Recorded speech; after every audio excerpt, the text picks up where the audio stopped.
Assalamu alaikum wa rahmatullahi wa barakatuh. Ces fruits ont un goût que nous connaissons toutes et tous. Mais avons-nous goûté aux délices liées à la recherche du savoir? Les musulmans d'antan parlaient de ce goût qu'ils ont trouvé dans la recherche du savoir. Cette douceur, ce délice, cette passion qu'ils avaient lorsqu'ils ont entrepris le chemin de la science. À titre d'exemple seulement, Abu Ishaq al-Ilbiri, qu'Allah lui fasse miséricorde, ce savant du 4e siècle de l'Hégire, ce savant andalou, dit dans sa poésie, lorsqu'il incite au savoir, il dira à son élève et à tout étudiant en sciences: فلو ذقت من حلواه طعما لآثرت التعلم واجتهدت ولم يشغلك عنه هوى مطاع ولا دنيا بزخرفها فتنت. Donc il lui dit que il y a un goût dans ce savoir-là. Il y a un goût. Et si jamais tu découvres ce délice-là, eh bien tu seras prêt à faire de grands sacrifices et tu donneras ainsi la priorité à l'apprentissage. Et rien, ni une passion, ni les plaisirs éphémères de ce bas monde ne pourront te détourner de la recherche du savoir. La question que nous devons nous poser est la suivante. Avons-nous déjà goûté à ce goût-là? Est-ce qu'on connaît ce plaisir du savoir? Telle est la philosophie de l'islam. Nous sommes à quelques jours de la rentrée scolaire. Nous devons nous-mêmes et nos enfants et nos épouses, adultes, jeunes, moins jeunes, tout le monde, nous devons en tant que musulmans aller à la recherche du savoir avec cet état d'esprit.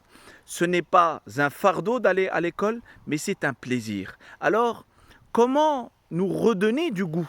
Comment redonner et comment découvrir ce goût à nouveau? Je vous fais part de quelques points, Inch'Allah ta'ala, pour que la vidéo ne soit pas très longue. La première des choses, c'est que nous devons à nouveau nous attacher aux livres, aux bibliothèques, à ces assises, à ces clubs de lecture où l'on va partager des livres, où l'on va discuter autour de livres. Alors là on habite, hein, et aussi développer une bibliothèque à la maison. En famille également, dans notre petite famille, comme on dit, mais également lorsqu'on rencontre nos familles. C'est ce que je disais il y a quelques minutes dans le prêche du vendredi.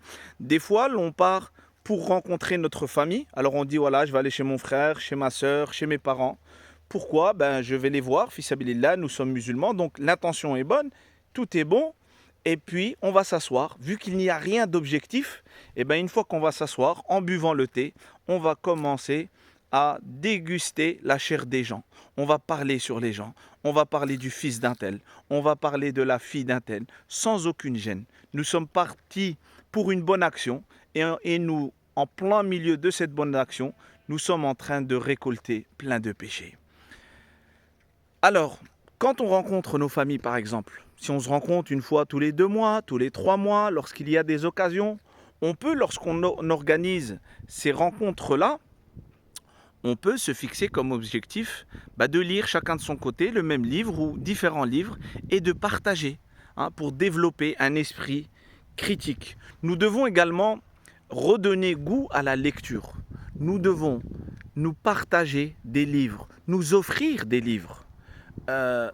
Très souvent, lorsque les gens se marient, les gens vont donner des cadeaux pour donner un cadeau. Et je donne toujours cet exemple de la couette, qu'on a tous eu en cadeau de mariage. Ces couettes, plein de couettes. Et ces services, c'est des services de 18 pièces. Des services à 10 € et des couettes à 10, 15 €.